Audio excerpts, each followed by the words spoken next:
안녕하십니까. 증시각도 TV 시청자 여러분, 투자자 여러분, 2달 만에 모셨습니다. 아마 기다리고 계신 분들이 굉장히 많으셨을 것 같은데요. 경제평론가 윤석천 선생님과 함께하는 투자 인사이트 시간이 들어왔습니다. 선생님 어서 오십시오. 예, 안녕하십니까? 네, 예. 안녕하십니까. 예.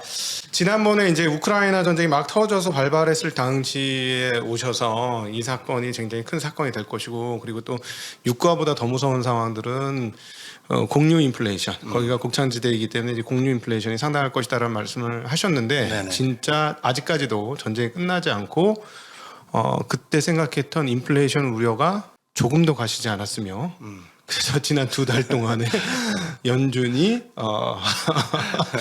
빅 스텝도 아니가 자이언트 스텝이라고 나오고, 실질적인 뭐 자이언트 스텝이겠지. 지금 3달 연속 50bp 얘기가 나오고 있으니 이게 어떻게 될까요?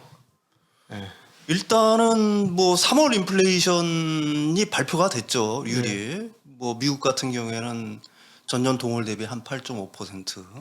그다음에 유로존 같은 경우가 한 7.5%니까 네. 우리가 뭐 1980년대 이래 네. 구경할 수 없었던 인플레이션을 갖다가 지금 구경하고 있는 건데요. 네.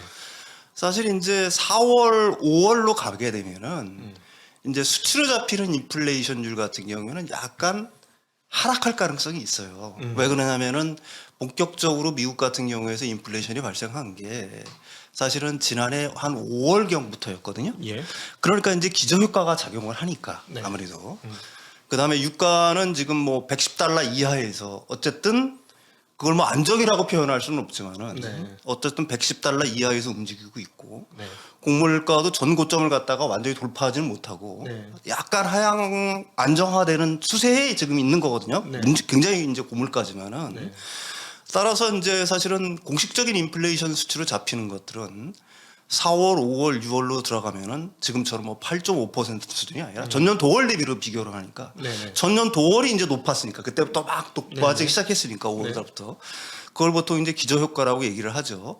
따라서 인플레이션율 자체는 수치 자체는 지금 보는 것처럼 완전히 고공행진이 아니라 약간씩 이제 낮아질 수는 있는 거죠. 네. 근데 그렇게 되면은 이제 뭐 중앙은행이라든지 이런 데서는 이렇게 얘기를 하겠죠. 아, 드디어 인플레이션이 좀 수그러든다라고 얘기를 하겠지만은 그렇지만 소비자 입장에서는 특히 뭐 기업이라든지 소비자 입장에서는 이게 누적되는 거니까 네. 인플레이션율 자체가 결코 이게 낮아지는 건 아니다라고 얘기할 수는 있는 거죠. 공식적 인플레이션 수치가 말해주지 않는 비밀이 바로 거기에 있는 거고. 근데 이제 사실은 이게 인플레이션이 이제 지금 이제 미국이라든지 이런 경제에 과연 어떤 영향을 미칠 것이냐가 굉장히 중요한 거잖아요. 그렇죠. 이제 미국을 예로 놓고 보게 되면은 지금 이제 인플레이션율이 이렇게 높아지기 시작을 하면서 사실은 임금 상승이 강하게 이루어지고 있는 와중이지만 실질 임금 자체가 감소하고 있다는 걸 굉장히 유심히 봐야 됩니다. 실질 예, 실질 임금이 감소하고 있어요. 통계 자체가. 어떤 식이냐면은 지금 그 임금 노동자들 정규직이라고 얘기할 수 있는 분들 같은 경우는 한 3.7%가 하락을 했고요. 실질 임금이 마이너스 3.7%. 미국 기준이죠. 예, 그다음에 시간제 노동자 같은 경우는 좀 적어요. 한 1.4% 정도 이제 실질 임금이 내려간 상태입니다. 그럼 이 둘을 합치면은 한 1억 2천만 명 정도가 돼요. 미국에서. 네, 그렇죠. 그다음에 연금 생활자가 한 5천만 명 정도 되니까 네. 실질적으로 한 1억 7천만 명의 인구 자체가 실질 임금 감소에 영향을 받고 있다라고 얘기할 수가 있는 거죠. 아. 예, 예. 와마존이 14만 불의 임금을 2배 올렸다. 그리고 빅테크 기업들이 개발자가 없어 난리 나서 임금이 엄청나게 올랐다. 우리나라 같은 경우는 뭐 네이버가 임금 때문에 실적이 안 좋았다. 뭐 이런 얘기를 하면서 굉장히 많이 올라갔다라고 생각을 했는데, 그런데 이제 임금이 올라가는 것들은 이게 유심히 보게 되면은 그렇게 임금이 급상승하는 기업들은 말씀하신 대로 빅테크 기업들이라든지 임금이 올라가는 이유는 분명히 있어요. 임금이 이제 상대적으로 과거에 비해서는 상승폭이 빠르지만 그것 이상으로 인플레이션이 치솟았다라고 얘기할 수가 있는 거고. 네. 뭐 그렇다는 얘기는 아까 이제 1억 7천만 명 정도를 얘기를 했는데 사실은 이게 거의 미국과의 가계에 거의 전부라고 얘기할 수가 있는 거지 않습니까? 미국 인구가 한 3억 3천만 명 정도 되니까 네. 그 중에 이제 뭐 노동 가능 인구를 갖다가 그것만 상정을 하게 되면은 그렇죠. 다른 뭐 아동들이라든지 학교 다니는 사람들이라든지 은퇴 연령들을 전부 다 빼고 나면은 상당한 미국 가계가 실질 소득의 어떤 감소 현상을 지금 갖다가 막고 있다라는 건 얘기를 할 수가 있는 거죠. 네, 네. 그러니까 임금 노동자들 사이에서도 이 부익부 빈익빈차가 쫙 벌어지고 있는 상황이고 소위 말하는 좋은 회사 빅테크나 그런 그렇죠. 개발자라 이런 특정 직업들은 임금이 늘었지만 네. 일반적인 사람 시간제라든가 소위 말하는 임금 많이 받는 고임금 직장 외에는 네. 상당히 많은 높은 비율로 실질 임금이 떨어진 상황이다. 네, 그렇죠. 임금 노동자들 통계가 그래요. 임금 노동자들, 그러니까 정규직을 포함하는 임금 노동자들 전체적으로 놓고 보게 되면은 그쪽에는 이제 굉장히 보수가 높은 업종도 있을 거고 낮은 업종도 네. 있겠죠. 그걸 평균적으로 놓고 보면 한 3.4% 정도로 알고 있어요. 실질 임금이 네. 하락한 게. 그다음에 이제 시간제 노동자 같은 거 오히려 덜 떨어졌어요. 시간제 임금들이 빨리빨리 오르니까 가령 네. 이제 비정규직이라고 얘기할 수가 있는 건데 그거는 마이너스 한 1점 몇 퍼센트 정도 되니까. 그러니까 실질 소득 자체가 미국에서 지금 감소하고 있는 현상이 발생을 하고 있다. 이거는 인플레이션의 어떤 마법이라고도 얘기할 수가 있는 거고. 부채를 녹이고 있는 네. 과정이죠. 그렇죠. 이제 우리가 근데 또 한 가지 유심히 봐야 될 거는 미국 가계의 85%는 연소득으로 따지면 15만 달러 이하의 가계들입니다. 네. 그러니까 이 가계들 같은 경우에는 그 인플레이션의 어떤 직접적인 영향을 갖다가 받고 있다라고 얘기할 수가 있는 거죠. 네. 그러니까 저번에 시간에도 제가 이번 인플레이션은 굉장히 끈덕진, 그러니까 스티키 인플레이션이라고 해야 하는데 그럴 수밖에 없는 이유가 이제 또 하나가 있는 거죠. 네. 왜 그러냐면은 이제 중국으로 무대를 옮겨 보면은 이게 점점 더 명확해집니다. 네네. 왜 그러냐면은 이제 나베칼이라는 그 금융 컨설턴트 회사 있지 않습니까? 네. 거기서 이제 얼마 전에 통계를 발표를 했는데 그 지난 3월 초까지만 하더라도 그러니까 중국 도시들의 그 코로나 수준을 레벨 0에서 레벨 4까지 놓고 보면은 그 당시만 해도 레벨 0인 도시들 같은 경우가 GDP를 따져서 그러니까 도시들의 GDP를 갖다가 이제 얘기를 하는 거예요. 한 50% 정도에 달했었어요. 그러니까 굉장히 괜찮았다는 얘기죠. 근데 4월 현재 수준으로 들어오면서 그게 5% 이하로 떨어졌습니다. 레벨 0이. 그러니까 95% 이상은 어쨌든 코로나 영향을 받고 있는 거고 좀 부정적인 그러니까 레벨 2에서 레벨 4의 도시들 같은 경우가 한 40%를 넘어가고 있어요. 이 얘기는 무슨 얘기냐? 중국 GDP의 40% 정도가 지금 코로나로 인한 그 어떤 그 성장 어떤 둔화의 압력에 직면을 하고 있다. 네. 이렇게 볼 수가 있는 거고요. 그게 이제 왜 세계 인플레이션에 그럼 중국의 코로나 상황이 가장 이렇게 영향을 미치느냐를 갖다 네. 곰곰이 생각해 볼 필요가 있습니다. 네. 우리가 2020년만 해도 중국도 이제 코로나가 막 발발을 했었을 때고 봉쇄가 일어났지만 중국의 생산 중단이라든지 공장 가동 중단이라든지 이 하역의 중단 같은 경우도 세계에 그렇게 큰 영향을 미치지 않은 거는 뭐냐면은 세계 역시 봉쇄가 됐다는 얘기예요. 선진국들이 다 봉쇄가 시작되지 않았습니까? 그렇죠. 그러니까 그걸로 인한 인플레이션 압력이라든지 이 요인 자체가 적었다는 얘기예요, 상대적으로. 왜냐하면 수요 자체가 줄었으니까. 근데 지금은 어떤 상황이냐? 네. 중국은 닫히고 있고 세계의 공장이라는 중국은 닫히고 있고 세계가 지금 열리고 있다는 얘기예요. 네. 수요는 아직까지 좀 왕성하지 않습니까? 이번에도 이제 미국 그 GDP 발표가 남았지만은 소비 자체는 아직은 견고한 상황이니까 네. 현재까지는 1분기까지는 견고한 상황인데 속속들이 문을 열고 있는 마당에서 중국이 어쩔 수 없는 코로나 상황이 굉장히 이제 가시화되면서 사실은 중국의 문이 닫히고 있다는 것 자체는 싼 가격으로 공급하던 중국산 제품에 대한 수요는 여전한데 또 늘어나는데 반해서 중국이 그걸 공급해 주지 못하는 상황이기 때문에 사실은 중국발 인플레이션의 우려가 아직은 또 하나의 변수로 남아있다. 지금 우리가 작년도에 그 후반기에 경험했던 자동차 반도체로 대표되는 그 그렇죠. 동남아시아 쪽에서의 반도체 공급 부족에 의한 공급 적체 현상들보다 이번 중국에 의한 공급 적체가 이것도 일종의 공급 적체를 끼는 아유 그렇죠. 아마도 규모가 작지 않겠죠. 그렇습니다. 왜 그러냐면은 우리가 20년 초에 LA라든지 롱비치항이 봉쇄가 되면서 미국에 얼마나 고통을 겪었어요. 그렇죠. 이게 지금 상해에서 벌어지고 있는 거거든요. 근데 이제 상해 같은 경우에 지금 뭐 일단 상해 같은 경우가 중국 시각으로는 서서히 봉쇄가 풀릴 거라고 얘기하지만 서구의 전문가들 얘기로는 5월 중순까지도 유지가 될 수 있을 거라고 얘기를 해요. 상해 항구에 지금 그 하역을 기다리는 배들이 사실은 3월에 비해서 지금 4월 현재까지는 내가 알기로 한 3배 정도 늘어난 줄 알고 있어요. 예, 그러니까 하역을 기다리고 있는 배들이 그렇게 적체가 되고 있다는 얘기죠. 왜 그러냐면 설사 공장에서 숙식을 하면서 공장을 가동을 한다고 하더라도 부두에서 하역 노동자들이 나와가지고 물건을 갖다가 하역을 해야 될 거 아닙니까? 물건을 올리고 선박에 올리고 내리고를 해야 되는데 그 자체가 힘들다는 얘기죠. 맞아요. 그래서 예. 실제로 지금 중국 그 여러 가지 지표들 중에서 상하이의 이동성이라는 지표가 있는데, 네네네. 그러니까 차를 타고 사람들이 이동하거나 이런 이동성을 그 환산하는 지표가 있는데 뚝 떨어져 있어서 대가리를 들고 있긴 한데 네. 역시나 굉장히 낮은 수준에 있고, 네. 뭐 실제로 이제 전철 운행 지수라는 게 또 있습니다. 예. 그게 제로예요. 그러니까.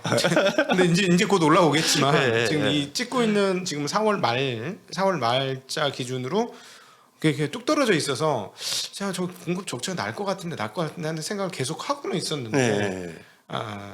야 갑자기 또 약간 딴질문 잠깐 튀는데 네. 먼저 얘기를 하고 해야 될 것 같긴 한데 이렇게 되면 중국 내부적으로 좀 굉장히 혼란스러운 상황들이 벌어지지 않을까? 그 혼란스러울 상황뿐만이 아니라 중국의 어떤 뭐 그 긴장, 그러니까 정치적 긴장이라든지 이런 건 상당히 높아질 수밖에 없는 거고요.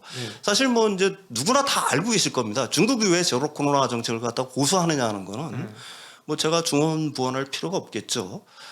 그래도 한마디 덧붙인다고 하면 일단은 중국 같은 경우에는 그 제로 코로나 정책을 자신의 체제의 어떤 우월성으로 선전을 해오지 않았습니까? 그렇죠. 이게 이제 문제가 사실은 되고 있는 거예요. 오히려 부메랑 받아 당한 거예요 지금. 네. 근데 제가 이제 항상 하는 말이 있어요. 올 것은 반드시 오는 거고. 이게 그 사실은 중국 같은 경우는 제로 코로나 정책을 갖다 고수를 하면서 자연 면역자가 거의 없지 않습니까? 네. 그다음에 백신의 효과에 대해서 굉장히 의문의 사항이에요. 시노팜이 가령 뭐 파이자라든지 모더나 같은 경우는 그 효과가 충분히 입증됐지만은 중국의 통계 자체를 사실은 믿을 수가 없는 거니까. 그러니까 지금 섣불리 사실은 위드 코로나 정책으로 전환할 수도 없는 거예요. 오미크론 상황에서. 중국의 딜레마는 거기에 있는 겁니다.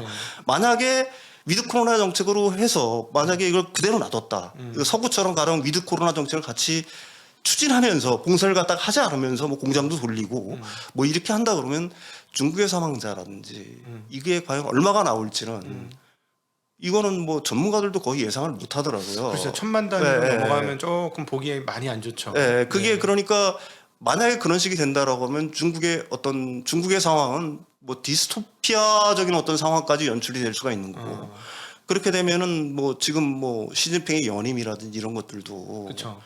굉장히 어려워질 수 있는 상황이 되는 거죠. 그러니까 우리가 연초 때까지만 생각해도 시진핑이 이번 10월달에 뭐 이제 그 전당대회를 해서 연임 3년이 하면서 거의 영구집권 체제로 가는 거에 대해서는 뭐 초의 의심조차 할 필요도 없다라고 네네네. 생각을 했는데 지금 6개월밖에 안 남은 대략 한 10월달에 할 것 같으니 네. 한 6개월 좀 남아 있는 이 시점에서 보면 이거 좀 문제되는 거 아니야?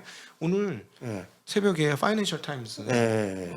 보도한 내용은 부동산에 대해서 중국 정부 지도층에서 좀 불협화음이 나오고 있다라는 네. 기사가 뜨기 시작했습니다. 뭐 그 얘기는 일단은 나중에 하고 그 얘기에 대해서 제가 좀 할 말이 많은데. 그래요? 네. 근데 이제 이게 중국의 봉쇄가 심각한 이유가 또 하나가 있어요. 오늘 또 하나의 도시가 봉쇄가 됐죠. 그게 아마 석탄을 갖다가 중국 내에 공급하는 항만인 줄을 제가 알고 있어요. 내가 발음이 좀 그래서 그런데 어쨌든 근데 중국의 석탄 발전 같은 경우에는 거의 그 비율 자체가 50%를 넘어서 60% 정도가 되는 줄 알고 있어요. 그러니까 석탄의 어떤 이동 그거 심각하네. 공급이 만약에 막히게 된다라고 하게 되면 진짜 심각한. 만약 진짜 그 기사가 사실이라고 한다면은 그 항구가 봉쇄되고 만약에 중국으로의 어떤 석탄 공급에 차질이 생긴다라고 하게 되면은 그렇지 않아도 중국의 에너지 문제는 심각하지 않습니까? 그 전에도 블랙아웃 현상이 있었잖아요. 지금까지 고유가가 안 된 시절에도 블랙아웃이 되면서 전기 공급이 안 돼가지고 문제가 됐던 적이 있었거든요. 작년도 3분기 9월 그런 상황들이 더 훨씬 확 번져버리게 되게 되면은 거기다가 이제 만약에 코로나 상황이 지금보다 더 상해를 넘어서 가령 뭐 북경이라든지 지금 또 하나의 어떤 봉쇄도시 나오는데 이런 것들이 연이어 터진다라고 한다면은 사실은 중국의 생산 능력 자체가 급감을 하게 될 거고 중국산 제품의 어떤 세계 수출에 문제가 생기게 되면은 세계 인플레이션은 우리가 전혀 생각하지 못한 방향으로 뭐 전환될 수 있다 이렇게 보는 거죠. 한국은 좋겠네. 아닌가? 안 좋은가? 안 좋을 수도 있겠구나. 중간재를 못 파니까. 중간재도 문제고 사실은 뭐 지금 이제 미국 경제가 그 스태그플레이션을 넘어서 뭐 침체로 가느냐 마느냐의 어떤 논쟁이 있는데 오늘 뭐 기사에도 그런 기사가 났지만 그 기사에 저는 일부분 동의를 합니다. 사실은 세계 경제에서 미국보다도 더 위험한 건, 더 부정적인 영향을 끼칠 수 있는 거는 사실은 중국이 아닌가. 그래서 중국의 행보를 갖다가 유심히 봐야 되는 거고, 뭐 그런 얘기들을 갖다가 사실을 뭐 오늘 기사에 떴던데 네. 저는 그 기사에 개인적으로 좀 동의를 하는 편이에요. 이게 왜 중국이 문제냐면은 사실은 지금 이제 중국의 부동산 문제, 헝다 사태로 인한 부동산 침체 우려 뭐 이런 것들이 이제 어느 정도 가시화되고 있는 상황인데 그게 이제 그 뭐 전문가들이 뭐 더 잘 알겠지만은 중국의 부동산은 중국 GDP의 뭐 한 25% 30% 정도 된다라고 하는데 그 이면을 유심히 봐야 됩니다. 그 중국의 부동산 역시 사실은 주택담보대출로 인해 가지고 지금까지 이렇게 크게 가격이 급상승하지 않았습니까? 근데 주택 가격이 만약에 하락을 하기 시작한다. 그게 어떤 이유가 되든지 그렇게 되면은 그거는 뭐 은행의 위기로 번질 수가 있는 거고요. 중국 은행의 위기들이 심상치 않은 이유는 또 하나가 있죠. 실크로드죠. 신실크로드 정책을 1대1로 정책이라고 얘기를 하는데 개도국에 빌려준 돈만 하더라도 그게 제가 알기로는 원화로 하면 한 500조 원 정도가 되는 줄 알고 있어요. 1대1로 사업을 하는 뭐 아프리카라든가 뭐 중앙아시아 이런 쪽으로 지금 달러가 천정부지를 이렇게 치솟고 있는 마당에 개도국들이 그걸 갖다가 과연 갚을 수가 있겠느냐라는 게 이제 한 가지 의문점이 드는 거죠. 만약에 그걸 갖다 못 갚게 되면 그다음에 중국 내의 부동산 가격 자체가 하락을 하게 된다라고 하게 되면은 사실은 뭐 은행 그 지금 중국의 외환 보유고가 아무리 많다고 하더라도 그게 은행 위기까지는 모르겠습니다. 거기까지 갈지 안 갈지는 모르지만 중국 은행들의 위기 상황 네. 그런 것들 자체는 충분히 있을 수 있는 추론이다라고 생각을 하는 거고 네. 그런 것들이 만약에 겹치면서 중국의 생산 능력이 그게 이제 뭐 그 코로나 때문에 그런 거지만은 그런 것들이 급감하게 된다라고 하게 되면은 뭐 세계는 굉장히 이상한 상황에 맞닥뜨릴 수가 있는 건데요. 네. 그러니까 보통 인플레이션과 생산 감소가 이렇게 동반하는 경우는 좀 드물지 않습니까? 네. 근데 이제 글로벌한 측면으로 놓고 본다라고 하게 되면 그런 상황까지도 연출이 될 수가 있다. 이렇게 얘기할 수가 있는 거죠.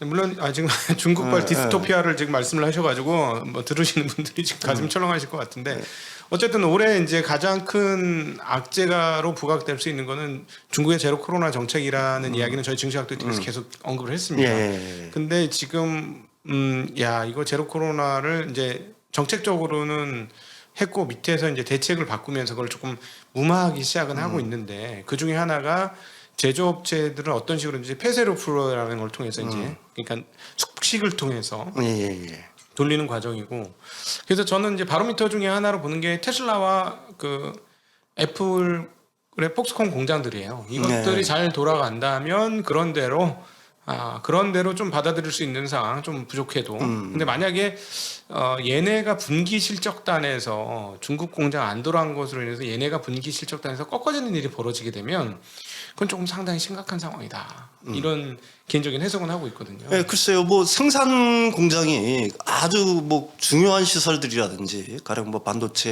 회사들이라든지, 지금 말씀 테슬라라든지, 뭐 애플이라든지 이런 데는 돌리려고 하겠죠. 네. 근데 이제 문제는 뭐냐면은 사실은 그 중국의 산업이 그것만 있는 건 아니지 않습니까? 네. 그리고 그게 그 생산이 된다고 하더라도 하역이 돼야 될 거 아니겠어요? 네, 그렇죠. 네. 그러니까 물류라는 게 사실은 그 트럭도 움직여야 되는 거고 기차도 움직여야 되는 거고 비행기도 움직여야 되는 거고 선박도 움직여야 되는 거고 근데 그 연결 포인트 전부 다 하나하나가 사실은 다 인간들이 하는 겁니다. 네. 예. 완전히 우리가 자동화가 안 되어 있지 않아요. 네. 그러니까 다 인간들이 거기에 개입이 돼 있는 건데 이 코로나 상황이 어떻게 될지는 모르지만은 만약에 더 확산이 된다고 하면 이 연결고리들이 하나가 끊겨버리면은 그 공급망 자체의 사슬 자체가 사실은 완전히 끊어져 버리는 거거든요. 중간이 끊어지면 하나만 끊어지면 다 끊어져 버리는 네. 거예요. 네. 그래서 이제 공급망이 생각보다는 굉장히 취약하다는 얘기를 하는 거고. 네. 무엇보다도 이제 지금 에너지 문제가 사실은 만약에 그 기사가 사실이라고 한다면은 봉쇄가 그리고 장기화 된다라고 하게 되면 오늘 그 석탄 주요 석탄 그 항구죠. 네. 석탄을 갖다가 날르고 하는 항구 자체가 만약에 봉쇄가 된다라고 하게 되면은 중국의 에너지 위기 자체는 작년 가을에 어떤 블랙아웃보다 훨씬 더 심한 상황으로 연출이 될 수가 있는 거고 그렇게 된다 그러면은 그 중국의 생산 감소 현상은 뭐 불가피할 수도 있다라는 생각을 하는 거고요. 특히 이제 더 많은 지역들이 만약에 봉쇄가 된다라고 하게 되면은 사실은 인간의 발걸음 하나하나가 성장을 의미하는 거 아니겠습니까? 그게 생산뿐만이 아니라 소비도 굉장히 중요한데 네. 소비 자체가 상해에 대한 상해시가 만약에 봉쇄됨으로써 지금까지 봉쇄됨으로써 중국 GDP에 손실이 발생하는 거는 생산 감소도 있지만 소비 감소도 분명히 있을 거거든요. 네. 그러니까 중국이 자체적으로는 어떻게든지 간에 그 내수를 키워가지고 하려고 하는 정책들 갖다가 계속 시도를 하고 있지만 내수의 최대 걸림돌이라는 건 뭐냐면 바로 봉쇄가 내수의 최대 그렇죠. 걸림돌이거든요. 그러니까 그게 이제 그 부정적인 영향이 과연 어느 정도가 될지는 모르지만은 어쨌든 세계는 중국발 인플레이션 위협에 어느 정도 노출이 돼 있는 건 사실이다라고 얘기할 수가 있을 것 같아요. 그래서 그런지는 모르겠습니다만 지금 리커창 총리가 계속 강력하게 이동해라. 이동을 멈추면 안 된다 하고 이동 얘기를 계속하고 있고요. 또 한쪽에서 이제 골 때리는 게 지금 중국이 진짜 이게 외통수 걸린 게 제로 코로나는 해야 되겠고 이동도 해야 되겠으니 두 가지 양쪽의 반대 의견이 위에서부터 같이 내려오고 있는 거예요. 근데 예를 들자면 제가 보기에는 리커창 총리가 주석이었다면 네. 문제가 해결됐을 것 같아요. 그냥 돌파를 했을 것 같거든요. 왜냐하면 지금 리커창 총리의 행태를 보면 그 표현은 안 해도 답답한 심정이 막 느껴져요. 그런 것들이. 근데 이제 밑단에서는 누구 말을 들어야 돼? 근데 예를 들면 결국 제로 코로나 못 해가지고 그 성에 있는 관리들이 뭐 좌초되거나 잘리면 아마 분명히 그 관료 집단은 자기가 살기 위해서 제로 코로나를 더 강조하고 이런 일이 벌어지지 않을까 싶은데 만약 그렇게 되면 말씀하신 대로 상당히 위험한 디스토피아 상황들이 벌어질 가능성이 굉장히 높아지는 거네요. 그러니까 결국은 그게 그 시진핑의 연임과하고도 사실은 제로 코로나 정책에 맞닿아 있기 때문에 아까 외통수라고 표현을 하셨지만 중국으로서는 선택의 여지가 사실은 없다라고 얘기할 수가 있는 거죠. 만약에 위드 코로나로 간다고 할 때 장담을 못 하는 거예요. 왜 그러냐면 얼마나 많은 사람이 코로나에 걸리고 그로 인해서 사망자가 얼마나 나올지에 대해서는 사실은 그 자신이 없다라고 얘기할 수가 있는 거죠. 아 그러니까 사실 저희가 옆에서 봤을 때 너무 안타까운 게 저희가 1년 넘게 우리는 1년 넘게 지금 중국에 대해서 매일같이 브리핑을 하고 있거든요. 너무 답답한 게 그렇게 체제 선전을 세게 안 했으면 위드 코로나 좀 쉽게 가지 않았을까 하는 생각도 들어요. 이게 우리나라를 보면 잘 알아요. 우리나라는 의료 시스템이 비교적 세계에서 거의 뭐 제일 잘 돼 있다라고 표현할 수 있지 않습니까? 근데 이제 우리가 그 위드 코로나 정책으로 전환을 하면서 사실은 병실 부족이라는 문제들도 어느 정도 맞닥뜨린 적이 있었잖아요. 항상 우리나라가 그런데 중국 우한 때의 상황을 갖다가 돌이켜보면 알 수 있을 것 같아요. 병실 자체가 없었잖아요. 그런 상황들이 만약에 지금 위드 코로나로 다시 전환을 한다라고 해가지고 만약에 그런 사태가 다시 발생을 하고 보다 더 최악인 사태가 발생을 하게 되면은 사실은 중국의 차기 그 정치적 안정성 이걸 갖다가 담보할 수가 없는 거죠. 그러니까 중국의 공산당의 최고 지도자들은 어떻게 보면 양보할 수 없는 그러니까 외통수라고 얘기할 수도 있는 거고 선택의 여지가 없다라고 얘기할 수 있는 뭐 이런 상황에 맞닥뜨려서라고 그러니까 아마 얘기할 수 있을 지금 아마 모르긴 몰라도 굉장히 가열차게 뭐 3차 접종이든 4차 접종이든 접종률을 일단 뭐 시노팩이든 뭐든 막 최대한 올려서 한 5월에서 6월까지는 이걸 커버를 쳐서 어쩔 수 없는 위드 코로나로 가야 되는 상황이 아닌가 싶긴 하거든요. 네. 그 선택을 갖다가 중국이 할 수 있을지 모르겠어요. 그 공산당 대회가 끝나서 연임 확정이 되면은 연임 확정이 되면은 그때 가서는 뭐 어느 정도 그걸 갖다가 제가 생각하기에는 좀 가시화를 좀 할 수 있을 것 같은데 글쎄요 그 전까지 그걸 갖다가 할 수 있을지 이런 굉장히 의문인 상황입니다. 참 그 공산주의의 경제 체제, 중앙 집권적 경제 체제가 산업화를 해서 일정 수준의 성장률을 만들어내고 세계 2위의 GDP 수준을 만들어냈고 인민들의 가난으로부터의 탈피 그리고 중산층의 삶에 대한 희망 이런 걸 갖게 만드는 과정까지는 매우 효과적이었다고 효율적이었고 그런데 이제 위기 상황에서 이게 대의명분 쫓다가 이게 휘청거리는 거 아닌가 하는 그럼에도 불구하고 생존의 길을 찾긴 하겠죠. 아유, 중국에 뭐 어쨌든 경제력이라는 게 있는 거니까 우리가 일본을 갖다가 중국하고 이제 좀 빗대서 얘기를 좀 많이 하는 편이죠. 일본이 한때는 미국을 갖다가 추월한다라는 얘기를 갖다가 많이 들었지 않습니까? 네. 뭐 미국의 뭐 지금 뉴욕을 땅덩어리를 갖다가 뭐 왕실 털을 팔면 얼마를 다 산다라든지 했지만 그 사실 미국의 한방에 의해서 미국 한방에 의해서 사실은 일본은 뭐 좀 지금 일본이 미국을 추월한다는 얘기는 누구도 더 이상 하지 않지 않습니까? 근데 중국이 또 다른 이유는 뭐냐면은 당시 일본 같은 경우는 그래도 선진국 반열에 들어선 상태에서 그렇게 됐다는 얘기예요. 근데 이 중국 같은 경우에는 선진국이라고 얘기할 수 있는 상황은 아니지 않습니까? 네. 그리고 국민들이 완전히 부자인 나라도 아니고요. 1인당 GDP로 볼 때는 아직도 뭐 이런 상황에서 지금 만약에 어떤 커다란 위기가 닥친다? 그렇다라고 한다면은 사실은 일본이 겪었던 고통보다도 네. 사실은 더 심한 고통을 갖다가 중국은 감내를 해야 되는 거고 뭐 이런 얘기들도 사실은 있을 수가 있어요. 이게 좀 약간 벗어나는 얘기인데 2차 세계대전 이래 우리가 뭐 그런 얘기 많이 하지 않습니까? 미국의 우산을 갖다가 우산 속을 벗어나서 가지고 성공한 나라가 과연 있는가? 지금 선진국 반열에 오른 나라들 독일이라든지 일본이라든지 네. 유럽이라든지 우리나라도 역시 마찬가지고 네네. 전부 다 미국의 우산 속에서 성장한 나라들이라는 말입니다. 네. 근데 중국만 유독 네. 그걸 갖다가 어떤 패권을 갖다 네. 공식적으로 뭐 완전히 공식적은 아니지만은 네.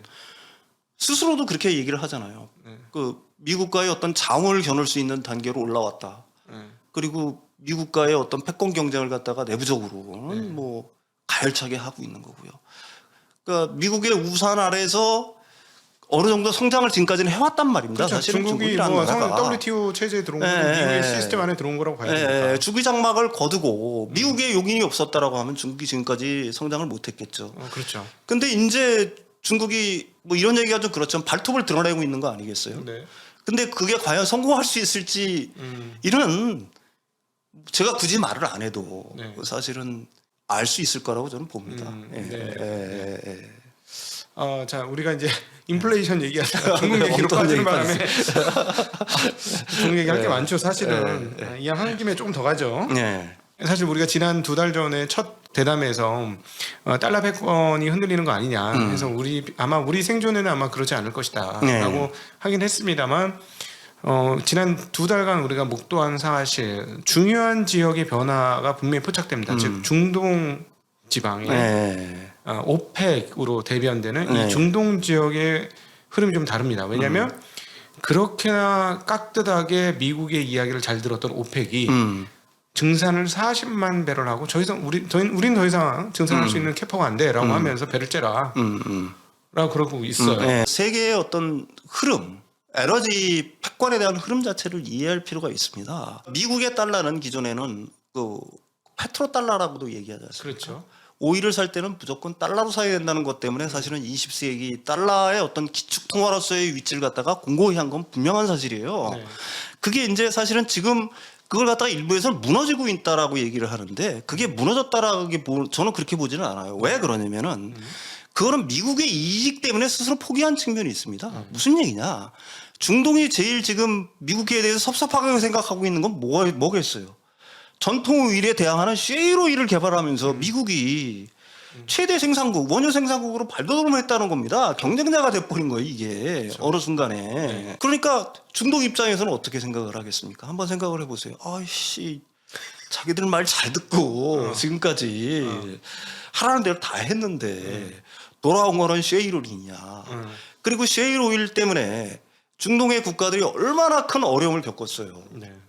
유가가 생각을 해보시죠. 마이너스까지 가지 않았습니까? 네. 오일 자체가 마이너스까지 가는 상황들이 발생을 했는데 지금 셰일 오일 생산 자체가 서서히 늘고는 있지만은 과거처럼 그렇게 폭발적으로 늘지는 않았죠. 네.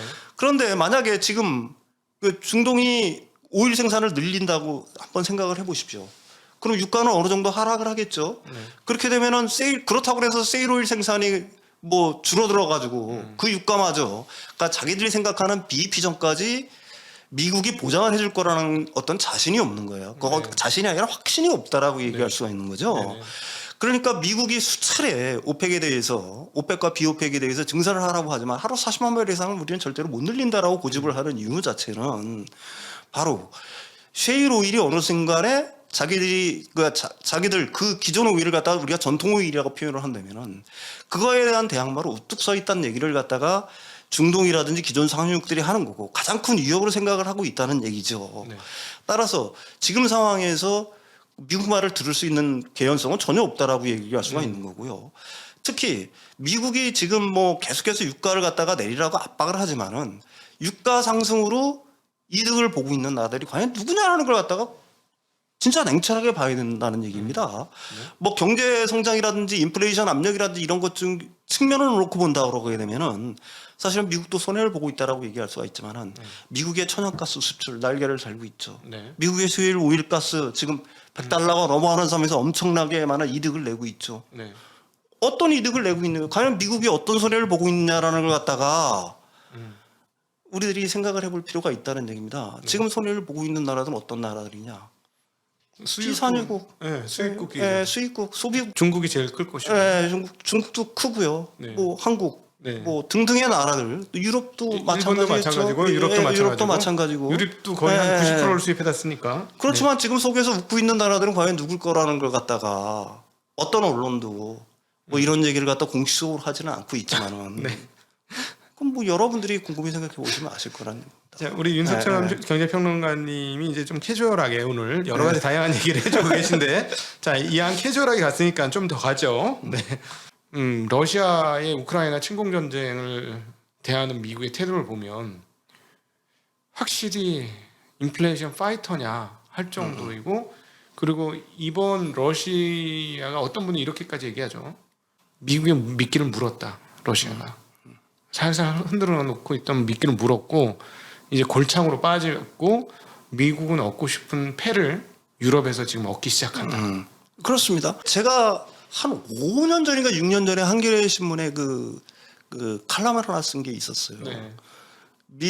미국과 그러니까 러시아의 에너지 패권 전쟁에서 네. 러시아가 승기를 잡아가고 있다라고 쓴 게 있습니다. 5년 예, 전에. 예. 그게 바로 지금 얘기하는 노드스트림? 노르스트림 1, 2를 갖다가 네. 전부 다 흑해 밑으로 해가지고 그게 이제 지금 거의 완성이 돼가지고 가동이 되는 시점에 네.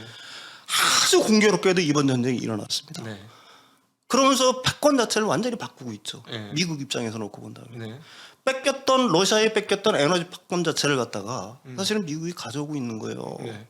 그렇지 않습니까? 그렇죠. 예, 그렇죠. 예, 이제 예. 2027년까지인가 지금 예. 오늘 그 전해지는 타전되는 뉴스를 따져보면 오늘 4월 29일인데 더 이상 독일이 EU의 러시아 가스 수입 금지를 반대하지 않겠다라는 소식이 지금 나오고 있죠. 네, 그렇습니다. 그래서 이제 유럽 같은 경우들이 이제 일단은 원유를 갖다 일부에서는 금수 조치를 이제 서서히 하고 있는 거예요. 그 얘기는 뭐냐면은 다른 쪽으로 어느 정도 루트를 만들었다는 얘기거든요. 네. 지금까지는 미국이 러시아산 원유를 갖다가 사지 말라고 EU한테 그렇게 얘기를 했어도 샀지 않습니까? 네. 조금씩 샀는데 그걸 갖다가 점점 좀 줄여나가고 있다는 얘기는 다른 쪽에서 공급할 수 있는 조달 창구가 생기고 있다는 얘기거든요. 네. 마찬가지로 천연가스 역시 마찬가지입니다. 기존에 그 미국이 제일 가슴 아팠던 거 제가 생각할 때는 제가 그 당시에 칼럼을 썼을 때 어떤 식으로 칼럼을 썼냐면은 에너지 패권 자체, 그러니까 유럽의 에너지 패권 자체를 미국이 러시아에서 완전히 대패를 하고 있다고 썼어요. 이번 전쟁으로 인해서 그 패권이 완전히 뒤바뀌고 있지 않습니까? 네. 다시 미국이 가져오고 있는 거예요. 네. 에너지를 갖다가 갖고 있는 나라들은 패권을 갖다가 행사하게끔 돼 있는 거예요. 왜 그러냐면 에너지라는 거는 생명원이지 않습니까? 그렇죠. 에너지가 끊기게 되면 모든 게 다 죽는 거니까요. 인류 문명은 예, 인간과 인류 문명. 에너지 예, 합작품이죠. 예. 우리가 먹는 신장도 에너지라고 할 수가 있는 거고요. 네. 결국은 우리가 지금 살고 있는 세상, 그다음에 문화 이거 자체는 결국은 에너지를 기반으로 한 거거든요. 에너지 변환에 의해서 우리가 살고 있는 거예요. 그렇죠. 그러니까 에너지를 갖고 있는 사람이 세계의 패권을 질 수밖에 없는 거고 그 패권 자체를 갖다가 이번 전쟁으로 인해서 EU가 러시아에 기댔던 에너지 패권 자체의 흐름을 갖다가 일시에 뒤바꿔버리고 있다는 걸 갖다가 우리들이 굉장히 유심히 봐야 된다라고 네. 봅니다. 아, 우리 윤석천 평론은 이게 너무 좋아. 막 던지면 막 받아주죠.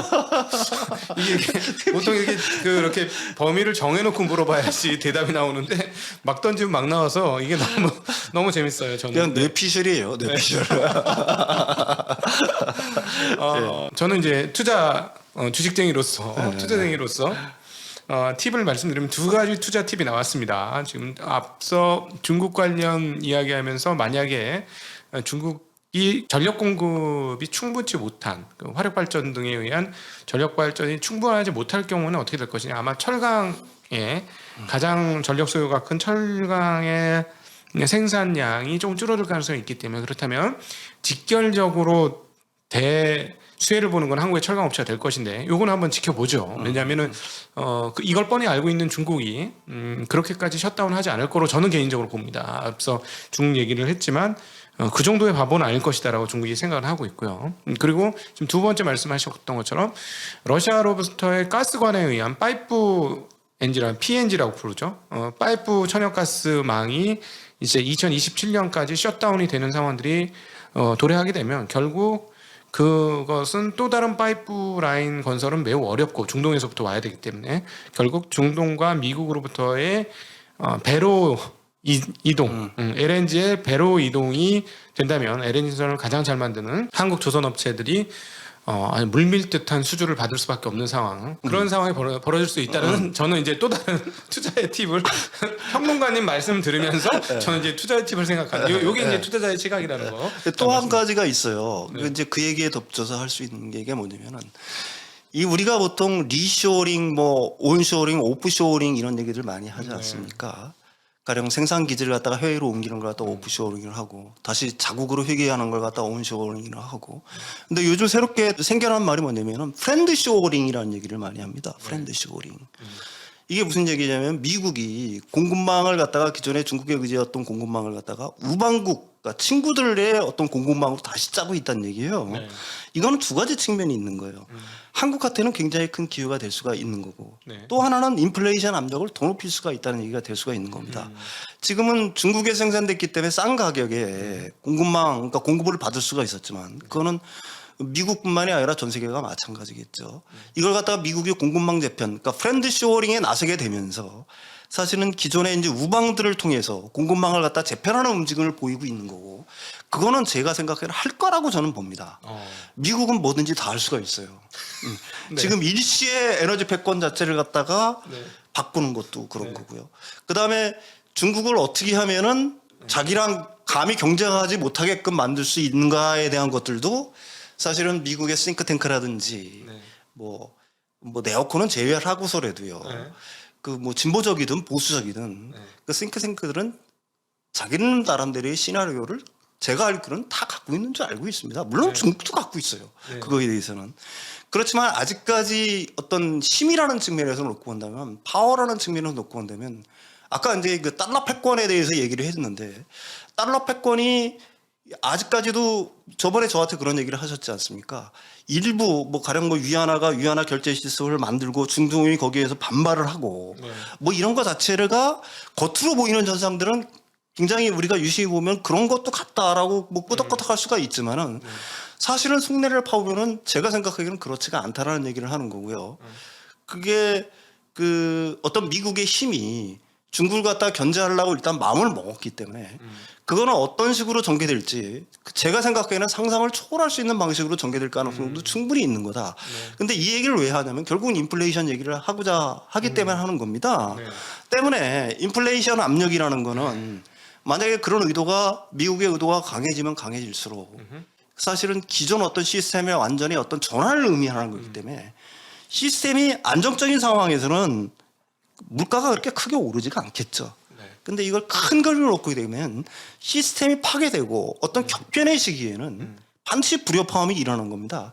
그게 이제 경제적 현상으로는 반드시 뭐 인플레이션이 됐든 인플레이션이 지나쳐서 나중에 디플레이션으로 가든 아니면 공황으로 가든 그런 상태들이 발생을 하게 되는 겁니다. 인문학적으로 보게 되면 그렇게 되는 거예요. 네. 여기서 그러면 이제 우리 최근에 언급했던 그 미국의 재무장관 자넷 옐런이 했던 얘기와 연관이 되는 얘기라서 그것과 연관해서 좀 더 여쭤봐야 될 것 같은데, 왜냐하면 자넷 옐런이 인플레이션 고점에 온 것 같긴 한데 그렇다고 이게 떨어진다라고 장담은 못 하겠고 상당히 높은 지금이 제일 높긴 하지만 그 다음도 상당히 높은 수준을 유지할 것 같아라는 거를 사실 우리 입장에서 들어보면 무슨 말이냐면 그럼 전년 동기 대비 따져보면 하나도 안 떨어진다는 얘기네요. 라고 들리기도 했거든요. 그 얘기가. 그러면 이게 전략적으로 지금 말씀하신 것과 연결을 해보면 또 이제 우리 내피셜을 돌려야 되는데 미국이 인플레이션 시대를 개막하는 것을 원하고 있는 게 아닌가. 사실 이건 제 속으로만 생각하고 있었던 바거든요. 다른 사람한테 얘기한 적이 없어요. 근데 이제 막 내시니까 저도 이제 막 나오는 건데 그럴 것 같다는 생각이 많이 들어요. 저는 진짜 그거 가능하지 않을까 하는 생각?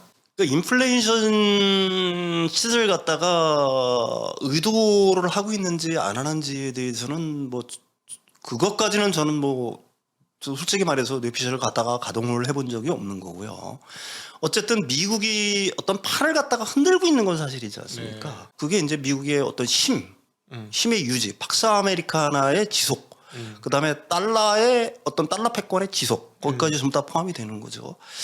그래서 이 상태로는 안 되겠다는 어떤 인식들이 있는 것 같아요. 네. 그게. 그러니까 그게 이제 뭐 일부에서는 사실은 그 트럼프 대통령이 어떻게 보면 자국 중심의 어떤 아메리칸 퍼스트? 아메리칸 퍼스트의 그 어떤 실현 이걸 갖다 목표로 세계화의 태조를 갖다가 불러왔다라고 한다면은 그걸 갖다가 사실은 트럼프라는 이상한 사람이 나오면서 그렇게 됐다라고 보통은 생각하는 사람들이 있는데 네. 그건 뭐 분명 그 부분도 일리는 있죠.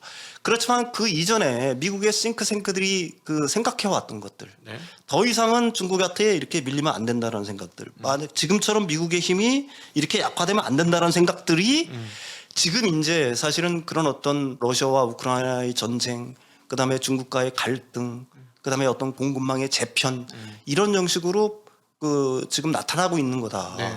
그러니까 그거를 갖다가 이게 자연적으로 만들어진 현상이라는 걸 갖다가 우리가 볼 필요가 반드시 있다라는 얘기죠. 네. 과연 이게 자연적으로 우연히 이게 발생하고 있는 일들인가?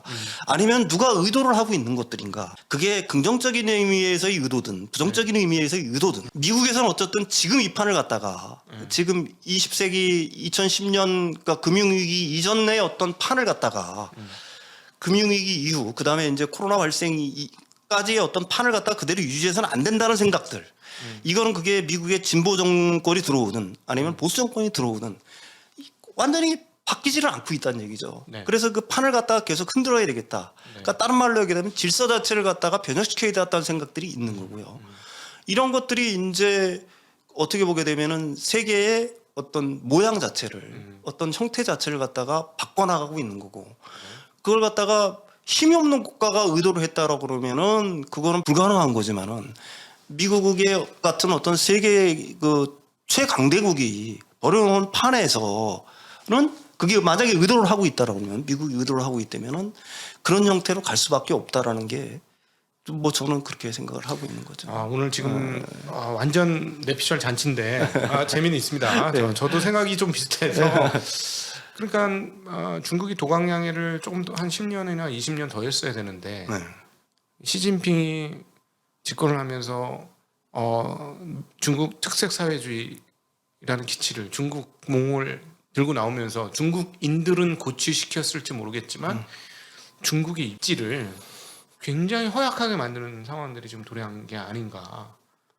그렇다라고 얘기할 수가 있어요. 힘이 상대방보다 좀 약할 때는 뭐 굉장히 이상한 얘기처럼 들릴 수 있을지 모르지만 발톱을 숨겨야 된다라고 생각을 하거든요. 네. 하여튼 숨길 수 있을 때까지는 숨겨야 된다라고 생각을 합니다. 그래야지 뭐 상대방이 그나마 좀 용인을 해줄 수 있는 거 아니겠어요. 근데 이 세계 정치라는 거는 냉혹해입니다. 네. 냉혹해요. 네. 뭐 지금 러시아와 우크라이나의 전쟁도 마찬가지 거고요. 뭐 모든 인류의 역사 자체라는 거는 굉장히 비정하고 냉혹한 거죠. 그러니까 궁극적으로는 자국의 이익 아니면은 크게 봐서는 미국 같은 경우에는 패권을 놓고 다툴 때는 사실은 조그만 나라들이 다툴 때는 그게 뭐 그렇게 큰 그게 없어요. 근데 만약에 그 패권을 놓고 다툰다라고 할 때는 그때는 인정사정이 없는 거고 굉장히 냉혹한 판으로 벌어지게 돼 있는 겁니다. 만약에 상대가 비슷하다 그러면은 오히려 문제가 안 될 수가 있어요. 네. 왜 그러냐면 누구도 섣불리 판을 흔들려고 하진 않겠죠. 네.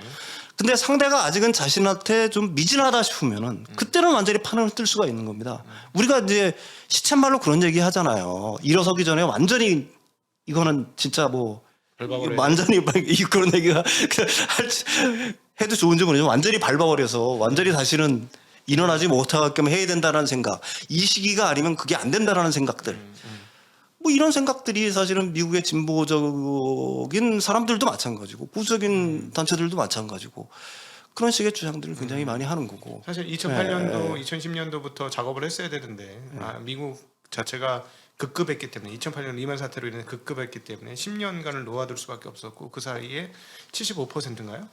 GDP의 미국 GDP의 75% 이상을 중국이 캐치업을 했고 그리고 2030년이 지나가면 오히려 역전을 하는 이 상황에서 이 상황들을 그대로 더 이상 두고 볼 수는 없다라는 중국의 판세가 지금 영향을 미치는 거 아니냐라는 말씀하셨는데 저는 최근에 재미나게 읽고 있는 지정학 관련 책이 굉장히 극우파로 느껴지는데 피터 자이안이라는 미국의 그 이쪽 지정학 관련 뭐랄까 학자라고 해야 되나 연구원이라고 해야 되나 쓴 책이 있어요. 아주 내용 비슷합니다. 지금. 네, 제가 알고 있기로는 우리 윤석 전 평론가님 극우주의자는 아니시거든요. 그거 아닌데 지금 굉장히 미국 중심의 이야기를 드리는데 사실은 최근 몇 년간의 흐름을 보면서 그리고 또 아주 극적으로 최근 1년의 흐름을 보면서 미국의 뭐랄까 힘을 좀 느낀 건 사실인 것 같아요. 네, 저도 사실은 뭐 저는 보수주의자도 아니고요, 네. 극우주의자도 아니고 진보 성향의 이코노미스트라고 보통 얘기할 수가 있죠. 그래서 상당히 제 칼럼들을 갖다가 뭐 관심 있게 좀 보시는 분들이 혹시 있을지 모르겠는데 미국의 그 패권에 대해서 굉장히 부정적인 시각으로 좀 많이 썼던 사람이에요. 초창기에. 사실은 달러 패권의 악화라든지 아니면은 아까도 말씀드렸듯이 제가 몇 년 전에 쓴 칼럼에서 러시아의 에너지, 유럽에서의 에너지 패권의 승리, 그 미국의 힘이 균열되고 있는 거고 누수되고 있는 거고 이런 식의 어떤 칼럼들을 많이 썼었는데 제가 그런 식의 인식을 바꾼 거는 사실은 얼마 안 됐어요. 아직은 내가 미국의 힘의 어떤 누수? 세계가 과연 그걸 논할 때가 아니구나. 우리가 생각하지 못하는 엄청난 힘이 미국한테는 있는 거구나. 그게 저번에도 얘기했던 그게 소프트 파워가 될 수도 있는 거고요. 또 우리들이 생각하는 하드 파워가 될 수가 있는 거고. 그리고 미국의 힘은 무엇보다도 강한 힘은 제가 저번 시간도 강조했지만 소프트 파워 중에서 창의력, 그다음에 그 높은 상상력 이런 것들이 사실은 미국의 세기 이를 갖다가 박사 아메리카를 훨씬 오래 가져갈 수도 있겠구나라는 생각들을 하게 됩니다. 제가 왜 이런 생각들을 하냐면 일본이 왜 미국을 갖다가 따라잡지 못했을까? 그거는 달러 패권도 있지만은 사실은 일본의 창의성이라는 게 과연 있느냐라는 생각들을 해보는 거예요. 일본의 창의성. 뭐가 세계에서 뭐 유일하게 어떤 창의성이 있는 민족일까? 그래 중국 역시 마찬가지고. 그걸 막고 있지 않습니까? 창의성이 없다는 얘기를 아니라 그거는 그 결국은 정치가 해야 될 몫이거든요. 가령 일본의 정치도 우리가 생각하기에는 한심한 거고 중국의 정치 역시 마찬가지 아니겠어요? 러시아 역시 마찬가지고. 결국은 그거는 어떤 민족이 우수하다가 아니라 사실은 어떤 민족을 갖다가 우수하게 만드는 거고 결국은 정치의 힘인데 그 정치가 다 뭐 시쳇말로 후졌다 이 얘기입니다. 그런데 이런 나라들이 어떻게 미국을 추월하겠냐라는 얘기를 하는 거예요. 그래서 궁극적으로는 한국이 진짜로 세계에 우뚝 서려고 하게 되면은 결국은 정치의 몫이 그래서 그만큼 중요한 거고. 그 얘기는 뭐냐면은 다른 뭐 그게 진보든 보수든을 떠나서 얼마나 그 민족을 우수하게 만들 수 있는 정치가 뒷받침이 되느냐. 창의성을 발굴을 해가지고 그 창의성을 키워주고 도와주고 사람들이 생산성을 가질 수 있게끔 경쟁력을 가질 수 있게끔 국가가 도와주고 그걸 촉진하고 하는 능력들 그거에 의해서 결국은 어떤 국가든 그 미래가 결정되는 거 아니냐는 생각들을 하는 거죠. 이렇게 정리해 볼 수 있겠네요. 미국 같은 경우가 이제 대표적인 게 이민이 자유롭다. 뭐 이게 맞겠죠? 이민이 자유로운 국가이고 다양한 민족들이 들어와서 자기 역량을 마음껏 펼칠 수 있는 개방된 문화 그리고 개방된 문화 뒤에는 자기의 문화에 대한 상당한 자신감 아니면 자기 시스템에 대한 자신감 아니면 자본 시스템에 대한 자신감 그렇죠. 이런 것들이 예. 뒤에 깔려 있기 때문에 와서 놀아라. 예. 그러니까 사실은 좀 빅테크 기업의 그 수장들을 보면 전 세계 총 오히려 인도세가 좀 강해요. 그런 흐름들을 보면 그렇게 말씀드릴 수 있을 것 같은데 만약에 중국이 자기 나라 최고 수장을 인도인을 받아들이면서 해라 할 수 있겠느냐? 그런 측면에서 보면 아직도 우리나라는 굉장히 부족하다는 생각이 많이 드네요. 왜냐하면 외국의 사람이 와서 CEO가 되어가지고 잘 운영을 할 수 있냐 하는 거에 대해서 아직까지는 개방성은 좀 축구는 했네. 축구는 우리나라 선수 되겠네. 이제. 그러니까 그런 측면에서 아직도 우리나라가 그 가야 될 길이 있다라고 보는 거고요. 그래서 그 소프트 파워, 그 소프트웨어를 만들어낼 수 있는 정치적인 힘, 특정 나라의 어떤 미래를 볼 때는 사실은 예측을 한다는 거는 굉장히 어려운 일이기는 하지만은 네. 거의 뭐 저는 뭐 신의 영역이라고까지 생각을 하는데 그래도 이제 가장 단순하게 간단하게 그 나라의 미래를 볼 수 있는 거는 그 나라의 그 언로 창의성을 얼마나 보장하느냐에 의해서 얼마나 열린 사회고 또 그런 사람들 갖다 존중하느냐 그러니까 능력 있고 창의성 있는 사람들을 얼마나 존중하느냐에 의해서 결국은 그 나라의 어떤 미래가 결정된다라고 얘기할 수가 있는 거죠. 얘기가 완전히 딴 데로 근데 기업도 마찬가지인 것 같아요. 기업도 제가 이제 최근에 이제 넷플릭스에 대해서 나온 책을 한번 열심히 봐보니까 굉장히 의사소통이 좀 자유로웠어요. 그래서 의사소통이 자유롭게 되면서 발전적 방향으로 그냥 투덜투덜이 아니라 발전적 방향으로 갈 수 있으며 그래서 역량을 모을 수 있으며 넷플릭스의 핵심은 그거는 모두가 주인이 되는 회사. 그래서 네가 알아서 결정해라. 그러나 못하면 나가다오. 뭐 이거거든요. 그러니까 그 짧은 기간에 DVD 팔던 회사가 세계적인 기업까지 성장하게 된 건데 말씀하신 그런 소프트 파워가 상당히 있는 것 같고 그러면 갑자기 또 너무 튀는데 오늘 말이 듣다 보니까 그러면 결국 자본주의 시스템이 강한 것이냐 라는 생각을 해요. 그러니까 결국 뭐냐면 사실 철학자들 중에서는 중국의 그 최근 몇 년간의 흐름에 상당히 기대를 걸었던 사람들도 있었을 것 같거든요. 왜냐하면 이게 일종의 글쎄의 철인 정치론과 맞닿아 있는 거잖아요. 훌륭한 사람들이 뛰어난 사람들이 정치의 헤게모니를 잡아서 그들이 잘 이끌으면 완전한 사회로 갈 수 있다라는 그런 것. 근데 실제로 상당히 빠른 속도로 경제 성장과 그다음 제조업 성장 발달을 이룬 것들은 사실이에요. 근데 어느 정도 중진국 정도 수준에 들어오고 나서부터는 자기네가 오히려 걸거치고 창의성을 막는 주요 주체가 돼버린 거죠. 그러니까 그렇다면 결국 그런 것들을 깨고 사람들이 자기 역량을 모두 발휘할 수 있고 자유롭게 얘기할 수 있는 건 사람이 지배하는 사회가 아니라 돈이 지배하는 사회여야 하는가? 라는 고민이 생기네요. 그러니까 듣다 그거는 보니까. 저는 뭐 이렇게 생각을 합니다. 전체주의라든지 아니면 독재라든지 이런 것들이 일종의 그 패스트 팔로워의 역할까지는 충분히 할 수 있다라고 생각을 해요. 한국도 역시 그렇게 성장을 해온 거죠. 그렇죠. 독재 시스템이 페스티벌에 적합하다. 오히려 그 사람들이 뭐 엘리트라고 얘기할 수가 있겠죠. 엘리트들이 어떤 완전한 힘을 갖고 거기까지 그 대중들을 갖다가 끌어모아서 거기까지 가는 건 할 수 있다라고 생각을 해요. 그렇지만 퍼스트 무버가 되기 위한 조건들은 한번 우리가 유심히 볼 필요가 있다는 얘기죠. 거기서 더 나가기 위해서 진짜로 필요한 건 뭐냐? 그거는 몇몇 소수의 어떤 사람들만으로는 한계가 있다는 얘기입니다. 대중들한테 굉장히 우수한 창의성을 발굴하고 이러한 우수한 창의성이 있는 사람들을 얼마든지 커나갈 수 있는 환경을 만들어주고 이건 발로 소통의 자유, 언론의 자유, 그 다음에 표현의 자유 이런 것들이랑 굉장히 맞닿아 있다라고 생각을 하는 거거든요.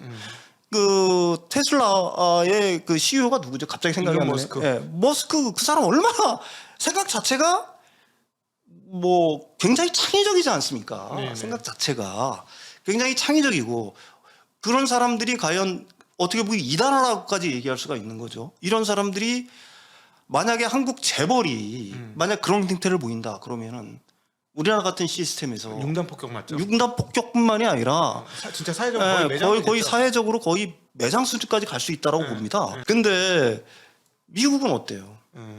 다 뭐 비판은 얼마든지 하죠. 비판을 하지만 다 용인을 하지 않습니까? 네. 그게 바로 그게 진짜로 제가 생각하기에는 미국의 힘이라고 저는 보는 거예요. 우리들이 생각하기에는 근데 이제 중국이 그걸 못하는 이유는 뭐예요?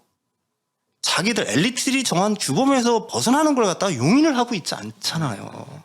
그냥 아직도 니들은 따라와라 하잖아요. 자기들보다도 아니면은 뛰어난 사람이 있다는 것 갖다가 어떻게 보게 되면은 용인을 하지 못하는 거죠. 그게 리더십 자체가. 그러니 거기서 그 한계가 딱 정해져 있다는 얘기야. 거기까지. 그러니까 중국이 한 역할은 그게 뭐 인문학적으로 본다라고는 fast follow. 빠른 팔로워까지는 성공을 했다. 근데 거기서 치고 나가는 퍼스트 무버가 될 수 있는 역량이 과연 있느냐. 그걸 갖다 키우고 있느냐라는 거에는 제가 생각하기에는 의문의 여지가 있다는 얘기죠. 결국 이제 추격자 역할까지는 뭐 이렇게 그 규정화된 시스템 그리고 엘리트주의 이것들이 허용이 되겠으나 창조적으로 새로운 세상을 여는 것은 결국 충분한 자유가 보장되고 창의성을 막 발휘하고 또 실패도 허용이 돼야 될 것 같아요. 예, 당연히 그렇죠. 예. 실패도 허용되고 자유롭게 의사소통이 되는 그런 구조 이게 만들어져야만 가능하다. 사실 그래서 그런 측면에서 지금 미국이 그런 일들이 이루어지고 있기 때문에 미국이 강한 나라고 다른 나라하고 차이가 있다. 사실 이번에 러시아가 침공하는 거 보면서 우리 옛날 생각났어요.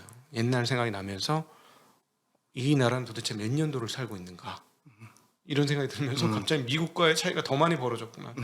저희 어렸을 때보다 미소 경쟁할 때 그때보다 더 많이 벌어졌구나. 이런 생각을 안 할 수가 없었어요. 예, 지금 이제 러시아의 위상은 이번 전쟁으로 해서 완전히 급추락을 하게 돼 있는 겁니다. 사실은 기존에 그 러시아에 대해서 어느 정도 호감을 갖고 있던 사람들, 뭐 저도 개인적으로 뭐 그렇게 큰 반감 같은 게 사실은 없었으니까요. 근데 일단은 민심을 잃어버린 거예요. 세계적 민심. 세계적인 민심 자체를 갖다가 러시아는 완전히 잃어버린 겁니다. 그게 뭐 이런 얘기를 해도 될지 모르지만 서구에서 만든 프로파간다가 됐든 뭐가 됐든지 간에 어쨌든 러시아는 이제 세계인으로부터 마음을 완전히 잃어버렸다는 얘기예요. 그런데 이 전쟁이 어떻게 결론이 나든지 간에 러시아가 과거의 어떤 위상을 갖는다? 이거는 불가능하다고 봅니다. 그럼 미국 입장으로서 보게 되면은 자신과 경쟁하던 한 나라를 갖다가 완전히 떨어뜨려 버린 거고.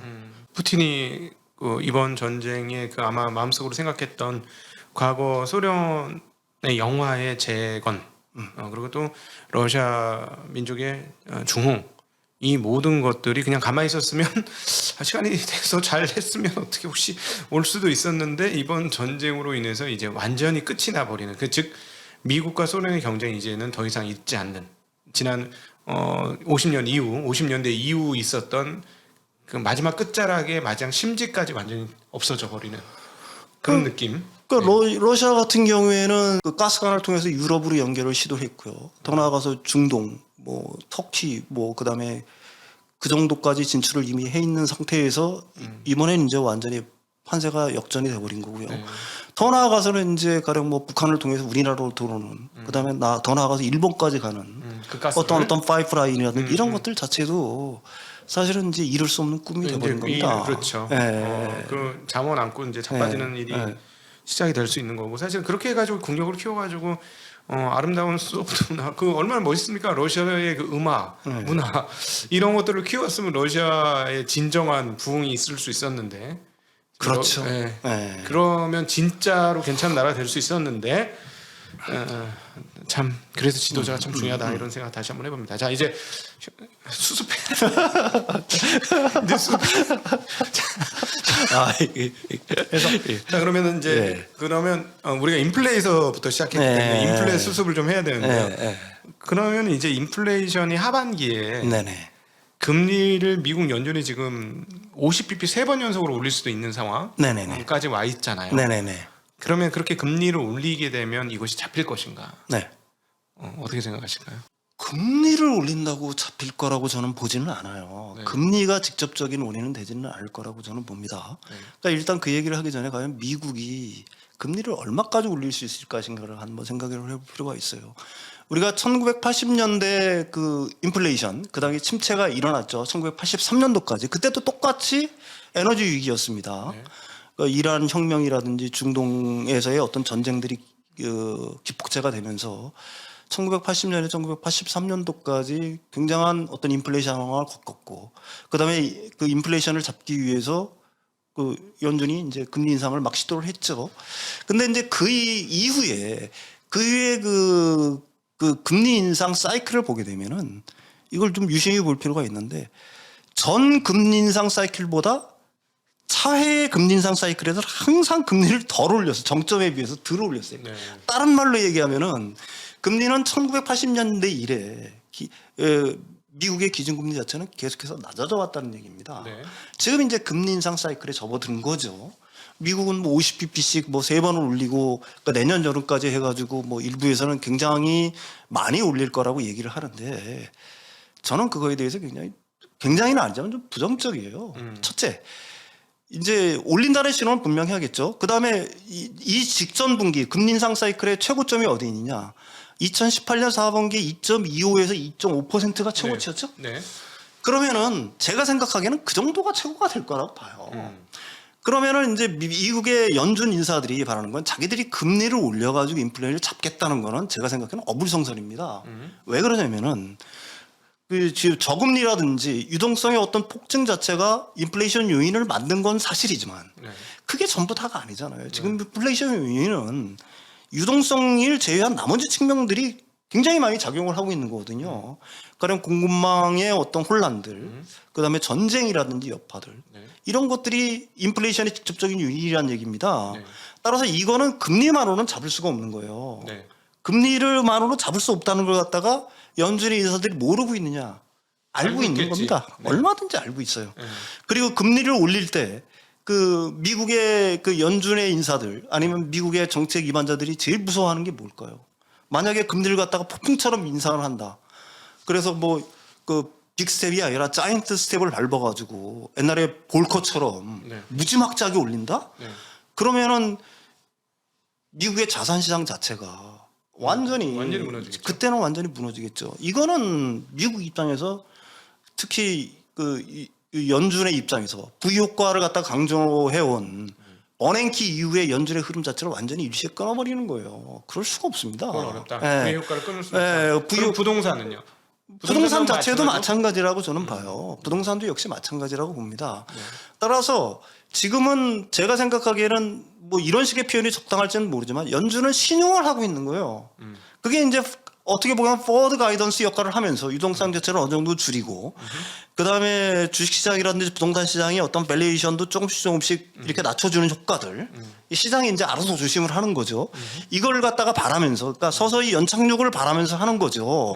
그러면서 인플레이션이 갖다가 그러니까 어떻게 보게 되면 좀 잡아가는 신용들을 하는 거죠. 그렇지만은 인플레이션이라는 거는 아까도 말씀드렸듯이 굉장히 스티키한 측면이 있는 바람에 예, 그다음에 우리가 전년도라든지 그 전년도에 비해서는 굉장히 높은 수준을 유지를 하는 거는 당연한 거지만은 그렇지만은 이 인플레이션 상황이 언제까지 유지될 것이냐라는 거는 저는 개인적으로 의문의 여지는 좀 있습니다. 스티키하지만은 앞에서 한 얘기랑은 어떤 분들은 이걸 갖다가 굉장히 이율배반적으로 들으실지 모르지만은 인플레이션 기간은 생각보다 짧을 수가 있다라는 생각을 하는 거예요.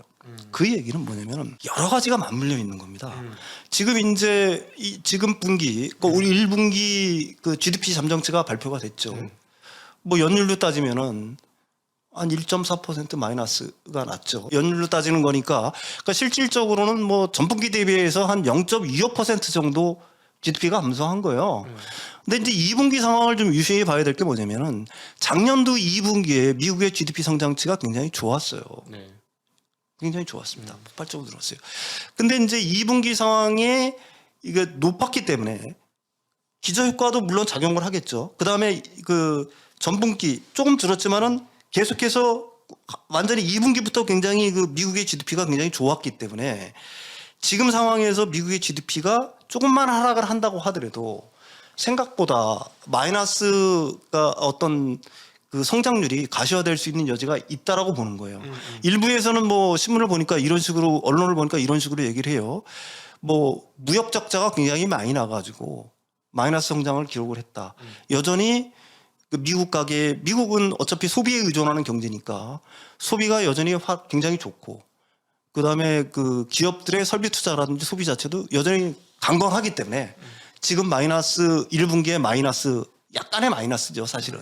마이너스는 별게 아니다라고 얘기를 한다. 월스트리트 저널도 뭐 그렇게 분석을 했다라고 얘기를 하는데 제가 유심히 보는 건 그거예요. 인플레이션 상황이 이게 점점 높아지면서 이게 전에도 얘기했듯이 스며들 거 아닙니까? 네. 가령 뭐 곳곳에 곳곳으로 이게 스며들기 시작을 하게 되면은 사실은 미국 가계의 실질 임금 하락과 이게 매칭이 될 수 있는 가능성이 굉장히 있다는 얘기죠.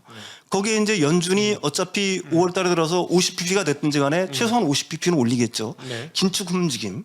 이런 것들이 이제 과연 그 굉장히 생각보다는 강한 부정적인 영향을 미칠 수가 있다라고 얘기를 할 수가 있는 거예요. 네. 그래서 만약에 미국의 침체가 가시화가 된다라고 하게 되면은 2분기에도 마이너스 성장이 가시화가 된다라고 하게 되면은 지금 생각하는 것보다 훨씬 더 수요는 생각보다는 좀 줄어들 수가 있겠죠. 그렇게 되면은 우리가 생각했던 스티키한 인플레이션 상황이 생각보다 미국의 금리 인상이 직접 타를 때리는 게 아니라 네. 사실은 그런 여러 가지 상황들이 복합적으로 인플레이션 자체가 오히려 디플레이션 압력을 만드는 상황. 이게 여러분들 쉽게 이해가 가지 않겠지만은 인플레이션이 강해지면 강해질수록 사실은 디플레이션 압력도 그만큼 있다라고 봐야 되는 거예요. 왜 그러냐면 사람들이 실질 소득 자체가 감소를 하는 거니까. 그리고 어쨌든 명목 인플레이션이 높게 되게 되면은 중앙은행에서는 긴축을 할 수밖에 없는 거고요. 이런 것들이 여러 가지가 복합적이 되면서 사실은 인플레이션적인 현상이 생각보다 오래 못 갈 수도 있다는 얘기를 하는 거죠. 그다음에 사상 최대의 유동성에도 불구하고 그렇게 돈을 풀었지만은 통화 유통 속도가 사상 최저인 점을 갖다가 생각을 할 때 지금도 낮습니까? 네, 지금도 굉장히 낮아요. 그다음에 이거는 긴축의 영향으로 해서 더 낮을 수밖에 없는 거고요. 그다음에 신용 증가율이라든지 이런 것들도 지표들도 유심히 봐야 되겠죠. 미국의 이제 금리가 올라가고 국채 수익률이 올라가게 되면은 역시 이제 신용의 확대라든지 어느 정도의 한계가 걸릴 수밖에 없는 거고요. 그렇게 되게 되면은 과연 미국의 소비라든지 그다음에 그 기업의 그 설비 투자가 과연 어느 정도까지 진척이 될 수 있냐를 갖다 유심히 봐야 된다는 얘기죠.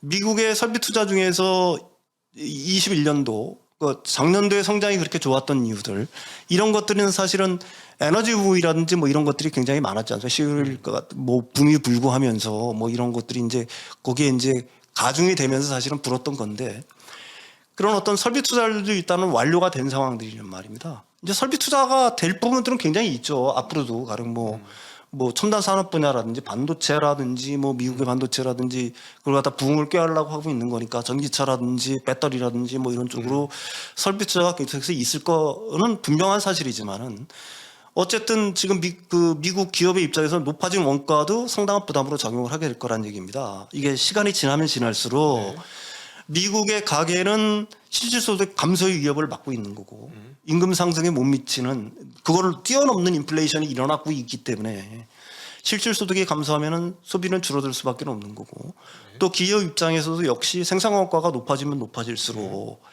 그렇다고 해서 마냥 가격을 올릴 수 있는 건 아니니까요.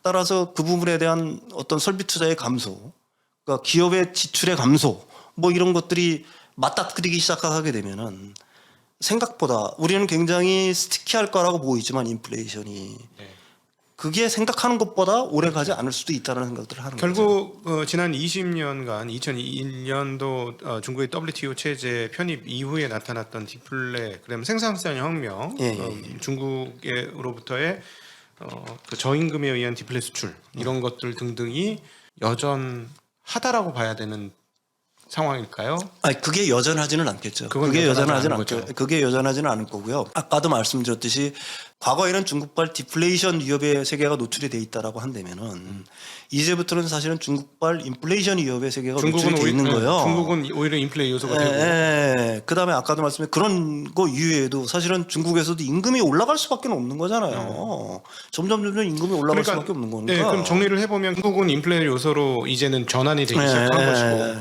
오히려 미국 자체적으로 실질 임금의 하락.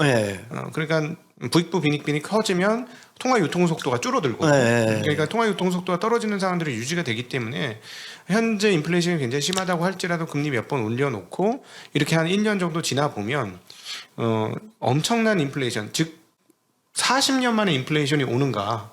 아니 20년 만에 인플레이션. 80년대 이래. 봤던 예, 이래 예, 예. 40년 만에 예, 이번에 오긴 예. 했죠. 그러니까 이런 흐름들이 다시 재현되기보다는 그동안의 산업 구조와 임금 구조의 역학을 보면 그게 깨지지 않는 상황이니 중국발에 의한 인플레이션은 일부 야기가 되겠으나 우리가 경험해 70, 80년대에 경험했던 그런 정도는 안 될 것이다. 그거는 저기 제가 생각하기에는 불가능한 인플레이션 수치고요. 제가 오늘 드리고 싶은 얘기는 그래요. 현재까지 상황으로 보게 되면은 굉장히 인플레이션 상황이 스티키할 것 같지만 생각보다 인플레이션으로 가는 기간은 생각보다는 짧을 거다. 네. 이 얘기를 제가 왜 하냐면은 나는 사실은 시장의 전문가는 분명히 아닙니다. 근데 이제 GDP가 마이너스 1.4% 어젯밤에 미국 시장이 좋았죠. 네. 제가 알기로는 굉장히 좋았습니다. 네. 이 얘기는 뭐냐면은 사실은 그 시장에 있는 사람들은 어느 정도 눈치를 채고 있다라고 보는 거예요. 이 인플레이션 상황이 지금 굉장히 심각한 것 같지만은 그게 연준이 금리를 올려서가 아니라 여러 가지 다른 요인에 의해서 곧 잠잠해질 거다. 아니면은 잠잠해지기 이전에 사실은 미국이 침체로 갈 가능성도 있다. 결국 연준이 금리 인상 올리는 건 지금 세게 큰 소리 빵빵 치지만 그렇죠. 한 3번 진짜 올리고 나면 그 다음부터는 확연하게 속도가 줄 수밖에 없다. 그리고 침체로 오게 되면 미국이 다시 연준이라든지 중앙은행 어떤 카드를 쓸 수밖에 없다는 걸 갖다가 시장에 있는 사람들은 알고 있다는 얘기입니다. 다시 추저금리로 갈 거고 제로금리로 갈 거고 그렇게 되면은 다시 아니 그래서 예, 근데 이거 지금 제가 저야 이쪽 경제 그 학자가 아니니까 데이터가 없어서 지금 이번엔 돈이 현물 시장으로 갔잖아요. 일반인들한테 자동으로. 그러면 통화 승수가 당연히 늘었을 거라고 생각했는데 그렇지 않아요. 근데 여기서 그렇다면 다시 통화 승수가 는다면 그거는 이제 조금 다른 인플레이션이 되겠죠. 통화성 그건 수요가 견인하는 인플레이션이라고 얘기할 수가 있는 거고 저는 수요가 견인하는 인플레이션은 긍정적으로 보는 사람이에요. 네. 사실은 건강한 수요가 견인하는 인플레이션은 그야말로 좋은 거죠. 사람들이 여유 자금이 늘어서 돈이 좀 있어서 내가 살 거 사고 뭐 좀 좋은 거 사고 좋은 거 먹고 하면서 생기는 인플레이션은 얼마든지 저는 긍정적이라고 보는 겁니다. 그렇지만 지금 인플레이션이 과연 수요가 견인하는 인플레이션인가라는 걸 갖다가 유심히 볼 필요가 있다는 얘기예요. 일부 지금까지 계속 얘기하신 바로는 네네. 공급 적체에 의한 공급 사이드의 문제에서 발생되는 인플레이션 요소가 더 강하기 때문에 그렇죠. 이건 건강한 인플레이션이라고 보기 어려워서 계속해서 유지되기도 쉽지 않다. 네, 그렇죠. 그게 다른 요인에 의해서 가령 그 미국이 성장을 했지만은 그게 가령 잠재 성장률을 갖다 제고하는 성장이었냐라는 걸 갖다 유심히 볼 필요가 있는 겁니다. 그렇게 고도 성장을 했지만은 미국이 과연 잠재 성장률을 높이는 방향으로 돈들이 쓰였고 그래서 그게 건강한 미국의 성장률을 잠재 성장률을 제고할 수 있는 어떤 그런 방향으로 돈이 쓰였고 그게 됐다라고 하면 미래도 훨씬 좋아질 수가 있겠죠. 단기적인 미래도 중장기적인 미래도. 그렇지만 그건 아니지 않았냐. 그다음에 건강한 수요를 유발한 그게 어떤 정책들이 지금까지 전지되어 왔느냐.